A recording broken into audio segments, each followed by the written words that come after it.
meron ka integral ng e raised to kx or x dx, magkakaroon ka ng 1 over k then times e raised to kx plus c.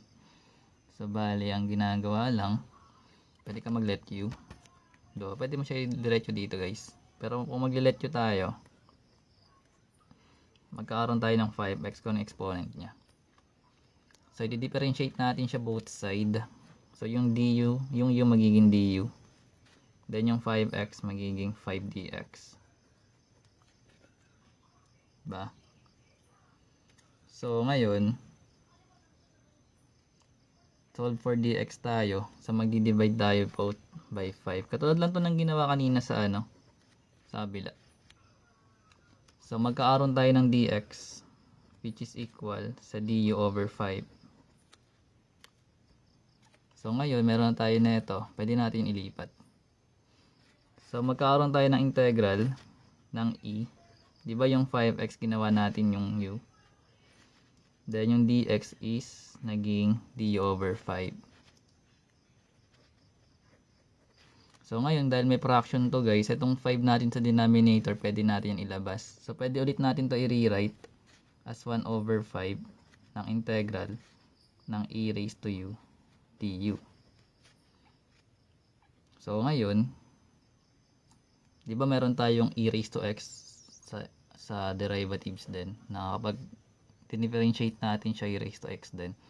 So ngayon, pag in-integrate mo yung e raised to x pa rin yung kakalabasan.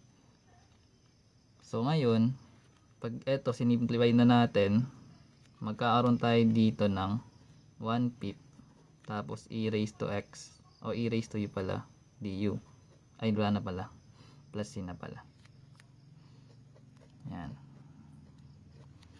Pag in-integrate. Wherein yung u guys, babalik natin as 5x. So yung magiging final answer natin is 1/5. Then e. Then yung 5x natin. Plus c. Or pwede siyang e raised to 5x. Pwede mo siyang i-rewrite as e raised to 5x over 5 plus c. Pares lang naman yan. Pwede ito tsaka ito. Ito na lang. Pares lang naman. Kahit alin. Kasi yun. Tapos kung meron tayong integral ng e raised to negative 2x dx. So mag-let u tayo dun guys ulit. So which means let u yung negative 2x. Then differentiate both side. So magkakaroon tayo ng du equals derivative ng negative 2x is negative 2. Then dagdag ka lang dx. Then divide both side by negative 2 para makuha natin yung dx. So which means yung dx is equal sa negative du over 2. Or 1/2 du, parehas lang yung guys. Depende kung paano mo siya isasulat. Basta negative du over 2 dapat. Or du over negative 2. Parehas lang. So ngayon galing dito, pwede na nito i-rewrite. So magkakaroon tayo ng integral. Yung e natin, copy. Pero yung negative 2x, magiging u. Then yung dx natin, di ba magiging negative du over 2 siya. So times negative du over 2. Or negative 1/2 du. Parehas lang yon. So ngayon, pwede natin dito ilabas yung 1/2 negative. So magkakaroon tayo dun ng negative 1/2 integral. So nilabas natin yung negative 1/2, diba? Tapos magkakaroon tayo ng e raised to u du pa. Ngayon same process. Magkakaroon tayo dito pag in-integrate ng negative 1/2 then e raised to u plus c. Then ibabalik lang natin yung u as negative 2x. So ibig sabihin yung final answer is negative 1 over 2 e raised to negative 2x plus c.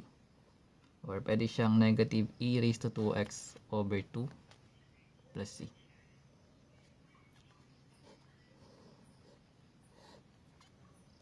Okay na yan. Ganyan. So meron tayo guys given na integral ng 3e raised integral ng 3e raised to 4x dx. So ngayon, u sub ulit. So magkakaroon tayo ng let u which is yung 4x Then, differentiate natin siya both side. So, magkakaroon tayo ng du. Then, yung kabila is magiging 4dx. Then, solve for dx. So, magdi-divide tayo both side by 4. So, yung value ng dx is magiging du over 4. Then, galing dito, pwede natin siya i-rewrite as integral ng 3. Then, yung yung 4x ginawa nating u times yung dx natin na du over 4. So, remember guys, etong 3 nasa numerator, etong 4 nasa denominator. So, kung minultiply natin to, magkakaroon tayo ng 3/4. So, pwede natin ilabas yun ngayon. So, magkakaroon tayo ng 3/4, then integral ng eu du. E raised to u du. So, ngayon, alam na natin yung gagawin. So, galing dito, pwede na natin siya integrate. So, magkakaroon tayo ng 3/4.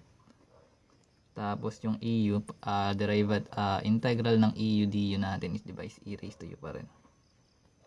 Plus c. Then, simplify na lang. So, yung e raised to u, diba, babalik lang natin yung u as 4x. So, magkakaroon tayo ng 3/4. Then, e raised to 4x plus c. Dx. So, remember guys, hindi na siya parehas ng ganito na una, diba? Kasi ito, yung base natin, hindi na siya e. So, ngayon, pag ganyan yung given, ang gagamitin natin na formula pag dito is yung integral ng, kung meron tayong a raised to x, basta yung a natin hindi siya base e. Constant ba? Basta hindi siya e. Tapos magkakaroon tayo ng, yari, meron kang integral ng a raised to x dx. Ito equal to sa a raised to x over sa ln a natin plus c. So, ngayon, galing dito, pwede mo na siya ilagay. Anyways, continue natin. So, meron tayong given na integral ng 2 raised to x dx. Sabi natin, kapag hindi siya base e guys, so magkakaroon tayo ng base a, wherein yung a natin hindi siya nga base e. Pagka may other numbers ka dyan. Tulad nito, meron tayong 2 raised to x dx. So, I think gagamitin mong formula. So, kung meron kang integral ng a raised to x dx, equal siya sa a raised to x over ln a plus c. So, alam natin, yung a natin is yung, ang tinta to. Kasi nga ako kumbulping ganyan. So, yung a natin is magiging 2. So, ngayon pa-plug na lang natin yung dito. Pag in-integrate natin to, magkakaroon tayo ng 2 raised to x over yung ln natin. Tapos, yung a natin, alam natin na 2. Then, plus c. Andiyan si Rx guys, oh. Hindi maging sagot. Follow niyan. Turo rin yan. So, ayun, ganun gagawin. So, ito yung parang ano niya, bago tayo mag-proceed sa kabila. So, yung given natin is integral ng 5 raised to 3x over 3x dx. Integral ng 5 raised to 3x dx. So, ngayon, mag-i-usab ka ulit. So, magdi-let tayo, which is yung 3x natin. Then, i-differentiate natin siya both side. So, ibig sabihin, yung u, magiging du. Then, yung 3x natin, dumilim lang. Magiging 3dx. Then, solve for dx. So, magdi-divide lang tayo both by 3. So, yung value ng dx natin is du over 3. Or, sabihin natin, 1/3 du.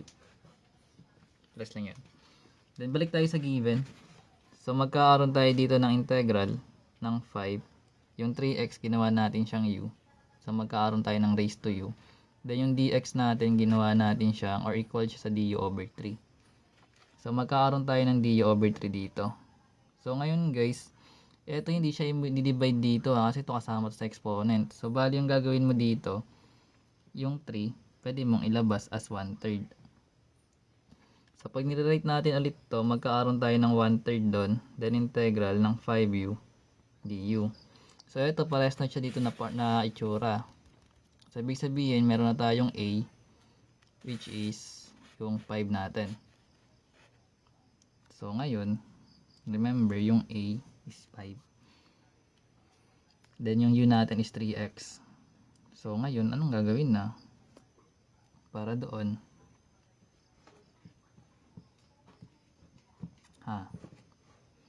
Ilalagay na lang natin yun sa formula. So, magkakaroon tayo ng yung 1/3. Copy natin. Then, times. Pag in-integrate kasi natin to guys, magkakaroon tayo ng 5. Same na ito. 5 raised to u over ln 5. Diba? So, 5 raised to u ln 5 plus c. Or pwede mong i-rewrite yung u as 3x. So, yung magiging final answer natin dito is 5 raised to 3x over 3 ln 5 plus c.